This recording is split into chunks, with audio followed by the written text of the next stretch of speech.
மதுரையில் வைகை ஆற்றில் மூட்டை மூட்டையாக குப்பைகள் கொட்டப்படுவது நியூஸ் 18 நடத்திய கள ஆய்வில் தெரியவந்துள்ளது. வைகை ஆறு மாசாவதை தடுக்க என்ன வழி என நமது செய்தியாளர் ஹரிகிருஷ்ணனிடம் கேட்கலாம். ஹரிகிருஷ்ணன், வைகை ஆற்றில் கொட்டப்படும் கழிவுக்கு யார் பொறுப்பு? இது குறித்து என்னென்ன நடவடிக்கைகள் எடுக்கப்பட்டு வருகிறது? விவரங்கள்.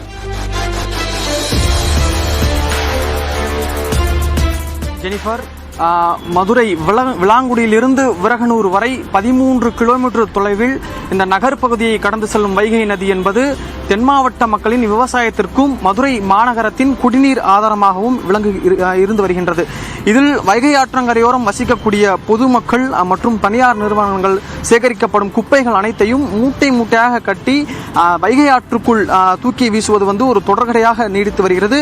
இது நியூஸ் 18 நடத்திய கள ஆய்வு மூலம் உறுதியாகி இருக்கின்றது. அதாவது இந்த ஸ்மார்ட் சிட்டி திட்டத்தின் கீழ் இந்த குப்பைகளை கொட்டுவதை தவிர்ப்பதற்காக வடகரை மற்றும் தென்கரை இரு கரைகளிலும் குப்பை தடுப்பு சுவர் என்பது அமைக்கப்பட்டிருக்கிறது. ஆனாலும் இந்த குப்பை என்பது கொட்டப்படுவது தொடர்ந்து நீடித்து வருகிறது.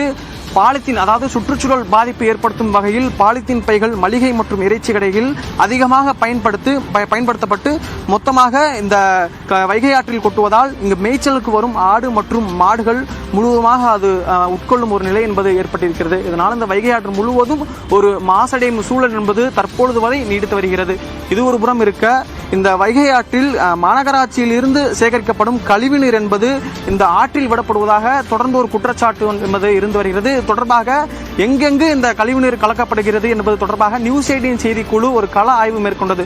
குறிப்பாக இந்த ஆழ்வார்புரம், ஆரப்பாளையம், தில்லூர் உள்ளிட்ட இடங்களில் கழிவுநீர் கலக்கப்படுகின்றதா என்று நேரடியாக ஆய்வு மேற்கொண்டோம். அந்த நம் ஆய்வு மேற்கொண்டதில் இந்த கழிவுநீர் போன்ற நிறத்தில் ஒரு நீர் என்பது குப்பையுடன் சேர்ந்து வைகை ஆற்றில் விடப்படுகிறது. இதை தடுக்க மாநகராட்சி என்ன ஒரு நடவடிக்கை எடுத்திருக்கிறது என்பது ஒரு கேள்விக்குறியாக நீடித்து வருகிறது.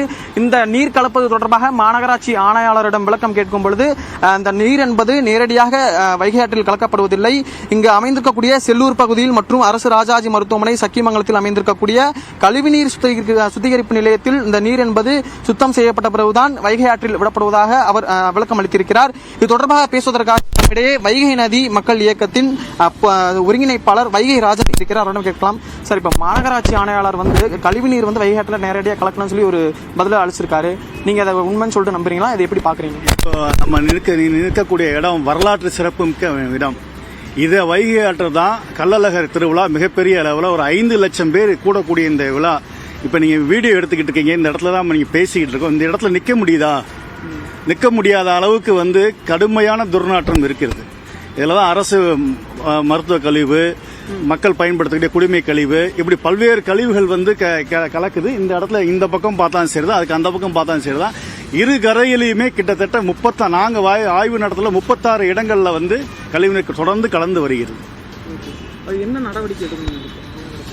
மாநகராட்சி உரிய நடவடிக்கை எடுக்கிறதுக்கு, அதாவது 2 மண்டலங்கள் 5 மண்டலங்களாக எங்கள் மாநகராட்சி பிரிந்து இருக்கிறதுங்க.